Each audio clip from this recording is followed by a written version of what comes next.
Assalomu alaykum. To'rdagi barliq roman anglag'uvchi do'stlar. Biz faxrlik yozuvchimiz Xalida Isroil yozgan Oltin Kesh romanini o'qishni davomlashtiryapmiz.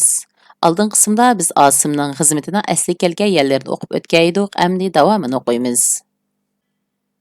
Men shu davrlardagi jurnalchilikni tadbirlik bir ayolning boriga shukr qilib, quyuq suyuqni, rang turlarini tangshab, tamoq boshqurishiga o'xshab ketilganligini his qilatdim. Kişiler haqiqiy badiiy adabiyotga muhtoj edi. Biroq ziyoda qattiq siyosiy o'lcham tufayli bu talabga yetkili bo'lmaganlikdan janr turini ko'paytirish yoki asarlardagi turmush burqini kuchaytirishga tirishatdik. Ancha-muncha chinliqi bo'lgan, turmushga yaqin asardan birini takrorlab, boshqalarga uning siyosiy, ijtimoiy ahamiyatini kuchab tashviq qilib, jurnalga chiqara olsam, shahar olganda xushal bo'lib ketatdim. Ba'zida boshqalarmi o'zicha keng qursaqlashib, badiiy tusi xeyli quyuq, muhabbat akis ettirilgan asarlarga yo'l qo'yib o'tadi. Bundaq asardan birasi chiqsa, darhol jamiyatda g'ulg'ula bo'lib, jurnalning shu soni chapchap bo'lib ketadi. İşimizden ruhlanıp emdi ravrus işleydigan bolduk deb tursak, burjuacha erkinlashtirish shamilini to'sish haqida hujjatlar tushirilib, haftalab, oylab siyosiy o'ginishga banit qilinatdiq. Bizdek burjuacha erkinlashtirish ideyasi ig'roqlar bir mezgil ujuqib ketatdiq. Kunlar o'tib, yana bir kunlar kelganda havo sal illib, to'nglar erishga boshlagandek, illiq bir shamol yuzlar yelpib o'tgandek bo'ladi. Ishiltalmay saqlab kelgan asarlarimizni yana bir-birlab chiqarishga boshlaydik. U vaqtlarda televizor yo'q edi. 10 yillab cheklanib ketgan muhabbat turmush temasi kishilarni bekmo jalb qiladi. Shu chaqlarda qo'yilgan Romaniya kinolardagi muhabbat ko'rinishlari tomoshabinlarning bu xil tashnaligini texmo yuqori pallaga ko'tarib o'tgan edi.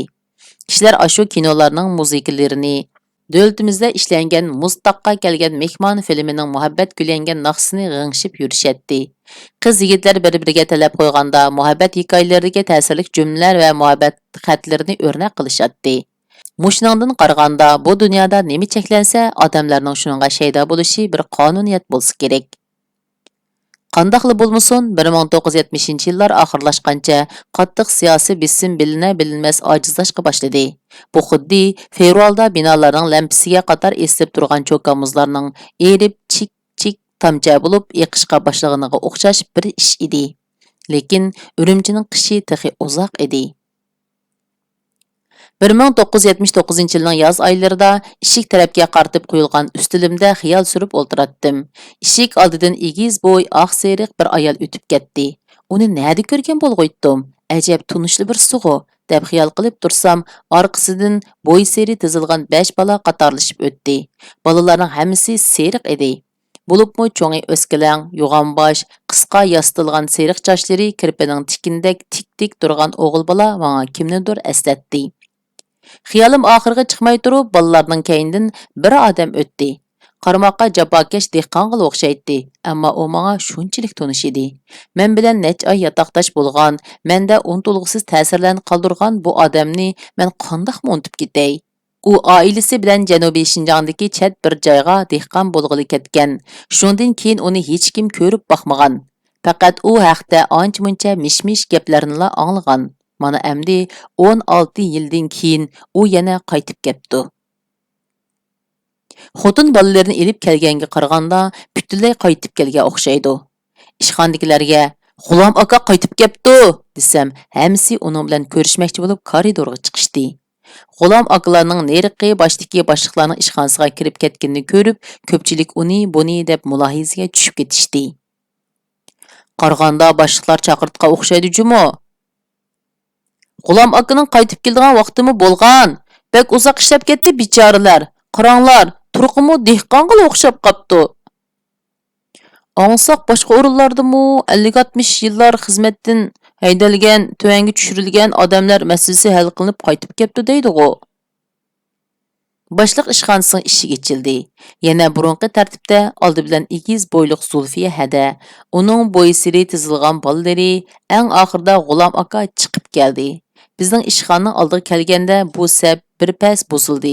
Salomlashgandan keyin Zulfiya hada ko'pchilikning savollariga javob qaytarib, G'ulom akamning masalasining hal bo'lganligini, bu xabarni anglabla hech nimaga qaramay qaytib kelganliklarini aytib, tortgan jafolarini bir qo'r aslab ko'z ishimi qildi. G'ulom aka bo'lsa ilgirgidek bir xil qiyofatda turadi.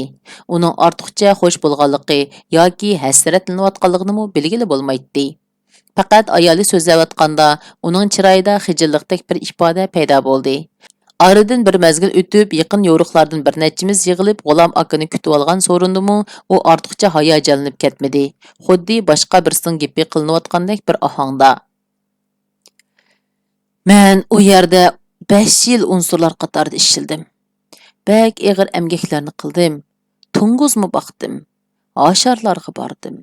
Lekin ishlaganga odam o'lmaydi ekan. Bizning dehqonlarimiz yil bo'yi shundoq ishlaydi ekan emasmi? Shu ig'ir emgaklar meni qalaymaqan o'ylardan, sarang bo'lib qilishdan saqlab qoldi. Balki mening u yerda bir mezgil yashiqnim to'g'ri bo'lgandi, degan edi. Uning bir ko'zi boshqacha edi. Chaniqiga bir parcha muz botirib qo'ygandek harakatsiz, yashang'irab ko'rinadi. Yana bir ko'zi ko'l ostidagi cho'g'dek vil-vil chaqnaydi. U ko'zi haqida hech narsamidi, bizmi so'rmadik. Ammo madaniyat zo'r inqilobida isyankorlar uning bir ko'zi naqqa qilib qo'yganligini hammamiz anglagan edik. Ba'zilar qattiq tayoq zarbasidan shundoq bo'libdi, desa yana ba'zilar ko'zga zaharlik dora qo'yayotganmish deyishatdi. Shu kuni G'ulom akalar qaytib kelgan kuni tushda biz ishdan tushib idora qurusiga chiqsak, bir tüp daraxtning tuviga yuk taqlar, yeshik tag'arlar dövilinib, yuk taqlarning yanida G'ulom akaning cho'ng o'g'li beshini sangiltib o'ltirdi. Biz uningdan ota-onasi va ini-singillarining sirtqa tamoq yegili chiqib ketganligini bildik. Ular tushdan keyin qoroda o'ltirib saqlashdi. Ammo ushtumtid kelib qolganligi uchun idora taraf ularga darhol uy tepib berolmadimi yoki G'ulom akaga qanday muomala qilishni bilmay, yuqoridan yo'l yo'riqini saqlab qilishdimi, har holda ular bilan birasining kori bo'lmadi. Biz ularga bo'linib, tunish bilishlarning uyda bir ikki kun turib turishni tavsiya qildik. G'ulom aka ön chiqmay yolg'iz ko'zni kishilardan ilib qochdi. Zulfiya hada darhol eg'iz ichib, biz hech yerga bormaymiz. Mushu qorod yotimiz. Shuncha japan tortgan odam qoroda yetishni qo'rqatdiqmi? dedi. Shu kuni kechda uyimda zoda orom topolmadim. Hili o'ltiraman, hili qupiman. Ichim titildab. Qo'lim hech ishga bormaydi. Ko'z oldimdan yurish-turish, chiroyiga, yiroq yurtlarning mushaqqatlik turmushi va bo'ron chapqunlari singib ketgan bir oila kishilarining bir tüp taraq ostida xiyol surib o'ltirgan qiyofati. Bulubmu balalarning ko'zlaridagi yeshiga mos bo'lmagan mung, vahima va umid ichimni siqidi. Oxiri o'rnimdan turib ketdim. Alanur bilan birlikda berib ularni uyga boshlab akelmoqchi bo'ldim. Barsak ular qoroda o'rin ko'lplarini silib yetishga tamshilib o'tibdi. G'ulom akaga bo'lsa bir chetda to'xtatib qo'yilgan rezinga chaqli qarvining ustida o'rin rastlab beribdi. Hammasi shundoq ruhliq xo'shal. G'ulom aka bilan ayoli taklifimga yana bir qitim rahmat aytdi. G'ulom aka ikkimiz daraxt ostida tamaki chekishgach bir pas paranglashib o'ltirishdik. U menga o'zi ishlagan yerlar to'g'risida qisqacha parang qilib berdi. U men to'la uchratgan odamlarga o'xshash o'zi yashagan ashu yerlar va u yerlardagi odamlardan zorlanmadi. Aksicha bir xil aql farosat, o'zgacha nazar doira va yumoristlik tuyg'u bilan yaxshi odamlarga va shu yurtlarga bo'lgan tortishishini va minnatdorligini ifodaladi. Ular bilan xo'shishayotgan cheg'imizda G'ulom aka nimanidir o'ylagandek bir pas turib qilib, yuk taqlarning orasidan bir bo'g'ichin tatib chiqardi, uni mang tutqizib. Buningda ba'zi materiallarim va kitoblarim bor. Biror ishonchli makonga erishguncha sizinkida turib tursin, dedi. Yo'lda ketib o'tib havoning tutilganligini ko'rib, yomg'ir yog'ib qolarmi deb ansirgaydim, ammo yomg'ir yog'madi. Ular qoroda 2 kun turdi. 3-kuni tushdan keyin ishga kelsak, qoroda ular ko'rinmadi. Darvozabondan boshliqlarning qandaqdir bir amallar bilan ularga 2 eg'iz uy hal qilib berganligini angladik. Birer aydan keyin G'ulom aka omonatini ilib ketgili keldi. Men uni tamoqqa tutib qoldim. Ikkimiz kichik shiraning ikki tarafida o'ltirib paranglashdik. U bo'g'jumini ichib, ishidan bog'lam qog'ozlarni oldi. Men bularni uning ashu yerlarda yozgan asarlari bo'lsa kerak deb o'yladim. Ammo bular asar emas. Uning 17 yildan buyon yozgan tekshirish nomlari ekan. Bu tekshirish nomlarining ba'zilari boshlang'ich maktab bolalari ishlatadigan topshiriq daftarning variqiga. Do'konlarda setildigan siziqlari bor zich nepis qog'ozlarga yozilgan bo'lsa, ba'zilari o'xshash cho'nliqda kesib tuplangan choy yoki sopun purg'i kelib turadigan qilin sarg'ush qog'ozlarga, chaqmoq qad o'ralgan qog'ozlarga, hatto kesib tekshlangan tamaka qipining oq tarafiga yozilgan edi. Bu qog'ozlarga yozilgan ijir-mijir xatlardan G'ulom akaning bularga naqadar ko'p vaqt va zehn sarf qilganliklarini ko'rib olmoq tas emas edi. Muşularning o'rniga roman yozgan bo'lsangiz 4-5 roman gap so'z yo'q putib qolar ekan-a, dedim. G'ulom akam bir pas jim turib qoldi. Keyin gapni birdilla yo'tkab, bir unsurning tekshirish yezishga nihoyat usta bo'lib ketganligi, doim so'zlaydigan qiliplashgan gaplarni, jinoyatlarni, tövbe qilganliklarini va va'dalarni qabilashtirib tizib nihoyat uzun she'rga aylantirib o'qib yurganligi. Aktivlar bilan ba'zi boshliqlar uni odamlarni kuldirib, diqqatni burmoqchi bo'ldi. Proletariat diktatorasini masxara qildi, deb turmaga sultatmoqchi bo'lganda, bir Xanzu shuji uning tekshirishnomasini tarjima qildirib anglagandan keyin kulib ketib, "Bo'ldi, sulashning hojati yo'q. Bu bir talant egisi ekan. Uningdan foydalanishga bo'ladi ekan." deganlikdan uning qutulib qolganligini nihoyat qiziqarli qilib so'zlab berdi. A'lanur ikkimiz bu tekshirishnomaning ba'zi misralarini esimizda tutib, xeyli kunlargacha kulishib yurdik. G'ulom aka shu chaqda menga o'zi yillardan buyon e'tiborlab saqlab kelgan qozoq yozuvchisi Muxtor Avizovning Abay yo'li nomli romanini yodgor qildi. Ko'p o'qilganlikdan bo'lsa kerak, kitobning muqovasi ezilib, ba'zi batlari chuvilib ketgan edi. U bu romanni bek yaxshi ko'rdi ekan. G'ulom aka ilgirgidekla xiyol surib jimjit yuratdi. Kishilar uningdan yanala cho'ng umidlarni kutatdi. Uning ilgirgidek yurakka tegadigan asarlarni yozishni umid qilatdi. Ammo u yozmadi. Keyin islohot ejiviti siyosatlari yo'lga qo'yilib, siyosiy talablar xeyli bo'shagan chaqlardimi, u bir necha aslimidan boshqa hech narsa yozmadi. Ashu qisqagina bir necha aslima uning o'y fikr, badiiy istidod jihatda yanala zamonning oldingi qatorda turdiganligidan derak berib turadi. Ammo u bolalarga xos taajjub, o'ychanlik, gohida yumor, gohida mung to'kilib turgan yolg'iz ko'zni cho'ng ichib jimjit yuratdi.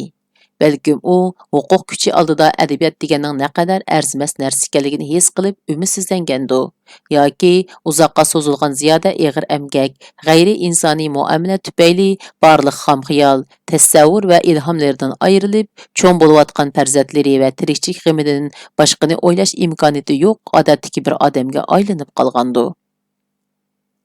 Lekin shunisi haqiqatki, xalq uni unutib qolmadi. U ushtumtut o'lib ketgandan keyinmi uni millat adabiyotining oldingi qatordagi vakillaridan biri deb azizlab keldi. Balkim mangu shundoq bo'lar. G'ulom akaning o'limidan keyingi ashu qayg'uli kunlarda men uning yodgori bo'lgan Abay yo'li romanini izlab topdim. Men uning bad va qurlaridan G'ulom akaning ko'z nuri, hissiyoti va ruhini uchirtib qolgandek xiyoliy bir tuyg'u ilkida uni varaqlayotganimda cho'lib ketgan batlar orasidan bir necha varaq qog'oz uchib tushdi. Uningdagi imir-chimir xatlar dal G'ulom akaning xatlari edi.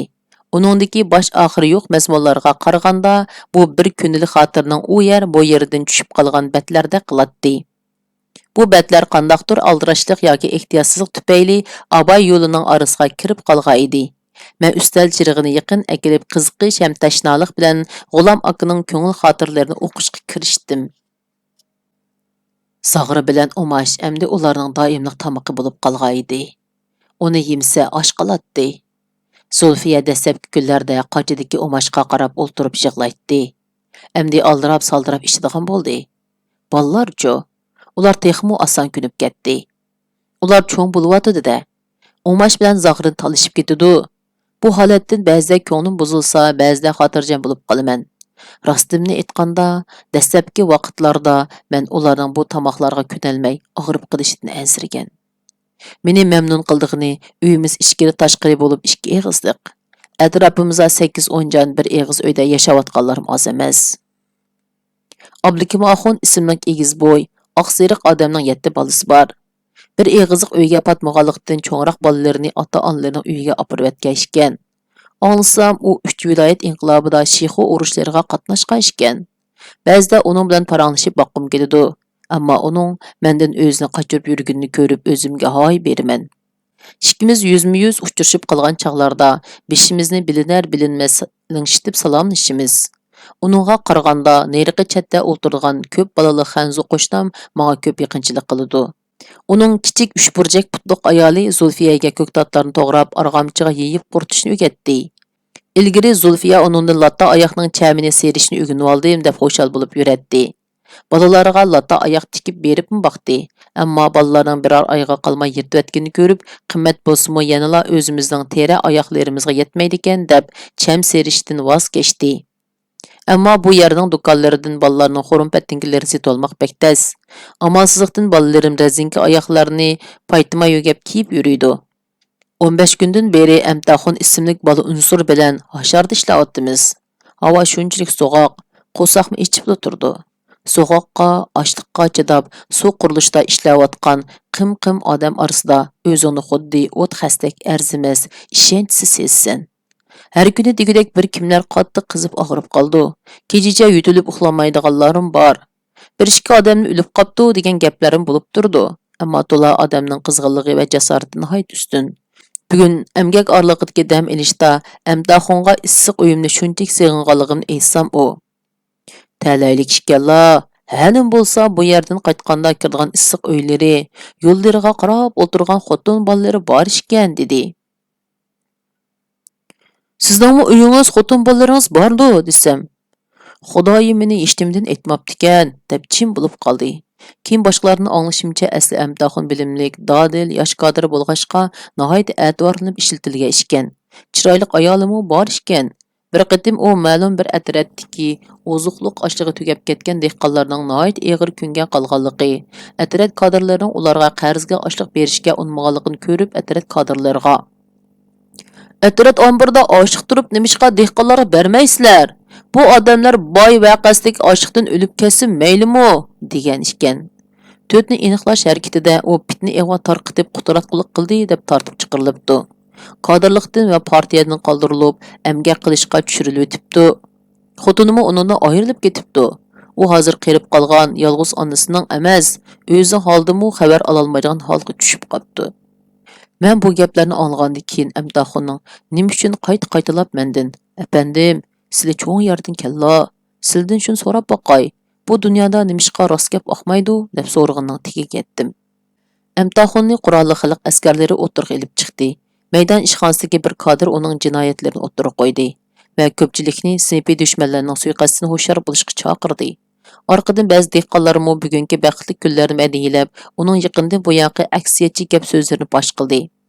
Xalq askarlari uni bir necha qitim miltiqning poynigi bilan urdi. Agar xalq askarlari to'sib turmagan bo'lsa, dehqonlarim uni urib bir yerga olib borgan bo'ladi. Men oqshimi uzoqcha Amtaxon o'ylab yotdim. Yop-yoshi bola ekan. Qolisa to'xtamay har xil savol paydo bo'lib turdi ekan. Atrofidagi ishlarni kalla ishiltib o'ylanib boqdi ekan. O'ylaganlarini yoshirib yurmaydi ekan. Bugungi yig'inda ba'zi odamlar o'zini toza ko'rsatib oldi. Aktiplargami bir nima deyish hojatsiz, ammo ahu dehqonlarcho. Dehqonlarning uningga shuncha o'chlik qilishi, uni xatarlik odam deb qarashi hayron qolarlik ish. Ular qiyin kunlarda turganda, jimi kadrlar beshini ichiga tiqib olganda faqat ular dehqonlar ochliqdan o'lib ketsin maylimi deyalgan. Yig'in oxirida qosh-qisparlar hammamiz o'tirg'a tortib chiqarib qo'yildik. Biz har haftada yoki 10 kunda bir qitim atratlarda kurash tanqid qilinatdik. Har qaysi atratdagilar boshliqlardan oshiritish uchun har qitimda yangicha kurash qilish usullarini o'ylab topatdi. Bir qitim isyanchilar bizni o'tirg'a qator tizib qo'yib, beshimizdagi qog'oz qalpoqlarni maslamizning xarakteriga asosan sirlab chiqmoqchi bo'lishdi. Mening qalpoqim oqsirlandi. Amtaxonning kulrang, Abdukamoxon bilan Xanzu qo'shnimizning qora, yan ba'zlarning seriq sirlandi. Biz sir qog'ozda to'xtamay yuz ko'zimiz, bo'yinlarimizga, kiyimlarimizga oqatdi. Uni qo'limiz bilan surtgan sari chiroyimiz olib-bo'lmash bo'lib ketadi. Kurash qilayotganlar bo'lsa bizga qarab qoqoqlab kulishatdi. Shu chaqda o'ng ko'zim sirkirib ketdi. Surtay desam qo'llarim, chaponlarim hamma yer sir. Bosh ustidagi qalpog'imdimi to'xtamay eqib turdi. Chaplimning peshini qayirib ko'zimni aran surtaldim. Ammo ko'zim ichib og'rib soat ichida olmadim. Yig'indan keyin maydon doktorxonasidagilar ko'zimni yuyib tozalab dori temtib qo'ydi. Ammo atisi o'ng ko'zim qizarib ishib chiqdi. Shundaqdimi ishlab yurdim. Orada viloyatlik doktorxonaga bormoqchi bo'lgan edim. Ammo nima sababdandir ruxsat berishmadi. Men viloyatlik doktorxonaga ko'ringidek fursatga erishganda, doktorlar ko'zimdan umid yo'qligini aytdi. Bundaq baxtsizga uchirg'uchi yolg'iz malla emas albatta. Amtaxon beshiga patmay turgan qapqara chochlaridan yana bir nechalan anglash sezimidan ayrildi. Buning uchun hech kim ayblanmadi. Aksicha kishilar o'tgan shu voqeani eslaganda o'zini tuta olmay qoldi. Shu vaqtdagi qiziqarli g'alati holatlarimizni do'rab kulisha dumlab ketishidi. 1970-yil qishda kurash qilish, tanqid qilish, ideya o'zgartirish harakati boshlandi. Maydon organdan kelgan qurolli xalq askarlari meni 7-atratga haydab borib cho'ng bir zalga solib. Ular o'g'inish kursiga qatnashganligimni aytgan. Ammo bu yerda o'g'inish kursi ichildigandek qilmaydi. Zalda mendan boshqa birla odam Amtaxon bor edi. Ikkimizni 4-5 qurolli odam saqlaydi. So'zlashishimizga yo'l qo'ymaydi. Мәш qo'yilmagan sovuq zalda to'nglab qolmaslik uchun to'xtamay putimizni yerga uratdik yoki u yanda bu yoqqa yuguraydik. Zalda 4 kunni ming bir jabhat o'tkazdik. 5-kuni kelganda atratdan 80 dak odam yig'ildi. Biz shu kundan tortib 2-yili 1-oygacha o'tin tushish, eriq o'stang, zaylik chepish, chuchuk buya ko'lash, o'rma o'rishdek emgaklarga qatnashdik. Arada kurash yig'inlari ichilib, kurash qilindik. Ideya o'zgartishni o'yinga aylantirdik deb qo'limga qo'y silib qo'ygan. Masalani to'liq topshirdim deb kechasi uxlatmagan, kunduzi dam oldirmagan, ba'zi tomoq bermagan kunlarim o'tib ketdi. Men bu kunlarga bardoshtlik berdim. Oxiri o'g'inish tugab Amtaxon ikkimizni 9-atrat yo'tkidi. Bu atratdagi 2 odam hashardan qochib kelgan ekan. O'rniga Amtaxon ikkimiz belgilandik. Men uyda 3 kunlab turib, 4-kuni saharda Amtaxon bilan uchrashib, ikkimiz birlikda nohiyaga qarab yo'lga chiqdik. Nahiya bozoriga yerim kechida yetib bordik. Pulimiz ya yotadigan bir yerimiz bo'lmaganlikdan mengib yurib tong atqizdik. Saharda ilvagan nonlarimiz bilan noshta qilib bo'lib yo'lda ketib olsak, bir tunish kishi uchrab qoldi. U traktorda hashar maydoniga material to'shiyotgan ekan. Uni ko'rib xushal bo'lib, uningdan traktorga chiqib olishni o'tindik, ammo u rad qildi. Chunki bizdek odamlarning mashina, traktor, harularda o'tirish huquqimiz yo'q ekan. Biz piyoda mingib kechda ish o'rniga yetib borganimizda kechikib qolganligimiz uchun kurash qilindik. Kishilar bizni "Vatan xoini, o'zgarmas johil aks inqilobchi, buzg'unchi" deb haqoratlashdi. Ammo 3 kundan beri ko'zimizni yummaganligimiz, faqat bir nondan boshqa narsa yemaganligimizni anglaydigan odam nada? Atratdan chaqirtib cho'shqa boqdiganligimizni uqtirdi. Yuqorni qaror ekan. Nahiya viloyatdimi cho'ng masjidlarning imom mazillari, har qaysi yurtdagi atoqli ulamolar, xalq ichidagi obro'li zotlarga bu alayda vazifa taqsim qilinibdi. Cho'shqa inqilobiy hayvon ekan. Uni boqmayman deb qarshilik qilishqa, cho'shqalarni och qo'yishqa, urushqa, yaxshi boqmay o'ldirib qo'yishqa yoki yo'qitib qo'yishqa qat'iy bo'lmaydi ekan. Shunda qilib uyimning oldida bir cho'shqa qo'tin paydo bo'ldi. Uningdagi 10 necha cho'shqini beqib avutib, yuqoriga har yili o'lcham bo'yicha topshirgan bo'ldim. Bu cho'shqalar qo'ydek yo'vash, qanoatchan kelmaydi ekan. Yuqoridan berilgan maxsus ta'minoti bo'lmasmi, uni to'ydirish oson emas ekan. Ularning to'xtamay qartuldash chiqirashlari har qachon uyimga anglib turdi. Qo'tan shuncha mahkam etik tursimi, ular bir amallar bilan qechib chiqib, hamma yerda eg'inab yurishdi. Ularni izlab tutib kelishning o'zimi bir ish. Hamida yomini ishik uchiq qolsalar uyimizga kirib olib, qozon boshlarga chiqib oladi. Ma'lum vaqtning o'tishi bilan bizmo tajribalik bo'lib qoldik. Hammasi shunchilikla edi. Bu bir necha vara xotirining bosh oxirichi. U biror asarning yoki kundalik xotirining parchasimi? Undaqda G'ulom aka surkin hayoti to'g'risida biror narsa qoldirganmidi? Uni faqat G'ulom akaning o'zila bilsa kerak. Yoshirincha aldirab yozilgan bu xatlarning oddiy jumla, ixcham bayonlaridan aytib tugassiz ma'nolar, sirlar, dard-alamlar to'kilib turgandek. Hammasi yig'ilib tog'dek zo'rayib, meni besib ketayotgandek, demim siqilib, nafas ololmay qolgandek bilinib ketayotdi. Bular faqat G'ulom akaning 17 yillik hayotining qisman parch-purat ko'rinishlari ekanligida shak yo'q edi.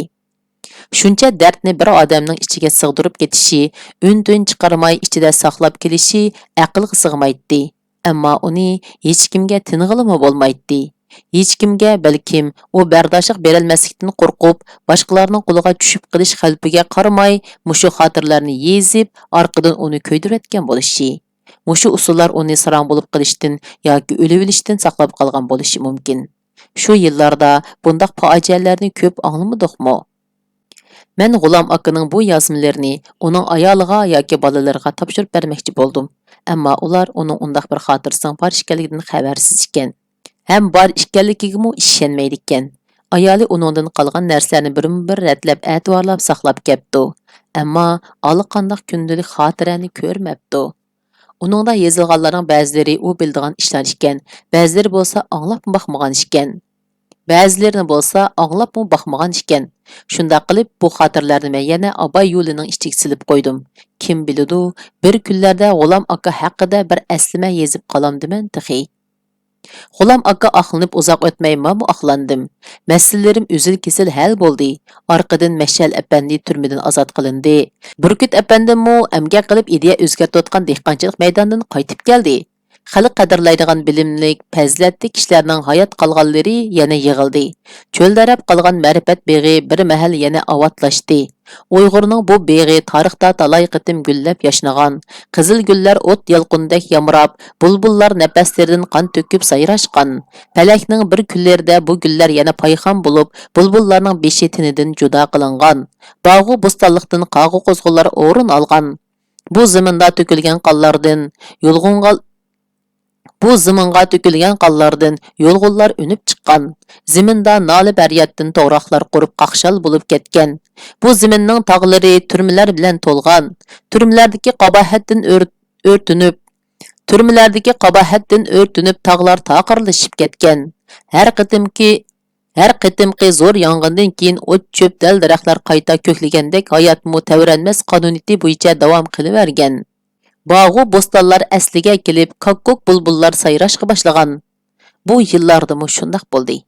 Kishilar tasda kelgan tinch ozoda kunlardan xursand bo'lishdi. Hissiyotchan shoirlar odati bo'yicha eng avval harakatga keldi. Ilgirki kunlarni maqtab, oldin ketganlar amdi bas-basda islohotni, yangi davrni maqtashga tushdi. Bir chaqlarda Deng Xiaopingni söküp bir tiyinga olg'usiz qilayotganlar amdi uni ko'klarga uchirishib maqtashga tushdi. Afsuski, Deng Xiaoping Uyg'urchani bilmaganlikdan ularning she'rini o'qiy olmaydi. Ikkinchili, men Beijingdagi bir oliy maktabga 2 yillik nazariya o'rganishga avatildim. O'qishdan qaytib kelishim bilanla jurnalning bosh muharrirligiga tayinlandim. Yillardan buyon bir armanim bor edi. U jurnalning bir sonini o'z orzuyimdek chiqarib beqish edi. Bu orzuyimga amdi yetadiganday qilaman. Amdi eg'ir bir shart bilan u bo'lsa javobgarlik. Xalq oldidagi menga ishongan kishilar oldidagi texmo muhimi o'z vijdonim oldidagi javobgarlik. Men izchil nohaq muomalaga uchrab kelgan haqiqiy badiiy adabiyotning himoyachisi bo'lishqa, qog'oz do'ylari orasida chaqnab turgan go'harlarning birini zoya qilmaslikka tirishdim. Adabiyotning quruq saxta iboralar orasidan odamlar orasiga, turmush qo'yniga, chin hissiyot, chin muhabbatga qaytishni tashabbus qildim. Men oddiy bir muharrir. Talay yilni ilojsizlik, buruqturumliq ichida o'tkazgan imkoniyat menga yuzlanganda men mas'uliyatimni ado qildim. Men nurg'un esil asarning mening qo'lim orqali yo'riqlikqa chiqqanligidan, talantli yozuvchilarga asla ilhom berganligimdan faxrlanaman. Faqat mushinchilikla. Men hayotimda adabiyot san'at sohasidagi nurg'un o'zgarishga guvoh bo'ldim. Nurg'un bebaho odam bilan tanishdim. Ularning agri-to'qay hayot o'zgarishlarini ko'rib turdim. Bu xilma-xil ko'rinishlar meni umrvoya ta'sirlantirib, o'ylantirib keldi. Men ko'rganlarning ba'zilari yaratquchi alohida yaratgan, shonliq natijalarni yaratilaydigan odamlar edi. Ammo zamon ularni cheklab qo'ydi. Rahimsiz reallik ularni har ko'yga soldi. Ular paqroq ko'rinishlar va xiyoliy ezutqlarning vasvasiga berilib ketdi. Falak o'ngga cho'rgilsa o'ngga, so'lga cho'rgilsa so'lga biqib o'zini yo'qotib qo'ydi. Qalbidagi eng samimiy his tuyg'ularini yo'qotib qo'ydi. Ular hayotining oxirida zamon zolimlarining qo'lidagi hazilkashga aylanib qolganliklarini his qilishdi.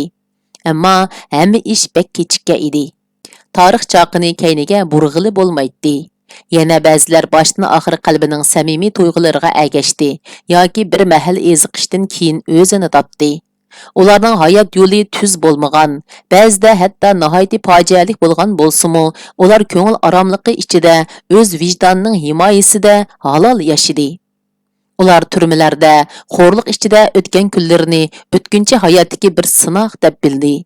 Ular əsli qalam bilan bitməkçi bolğan şanlıq dastanlarını hayatı orqali yazdı. Bu dastanlar kishilarning qalbidan o'chmas bo'lib o'rin oldi. Ularning hayot yo'li keyingilar uchun qimmatli savoq ham o'rnak bo'lib qoldi. Shunda qilib bugungi o'qishimiz mushargich bo'ldi.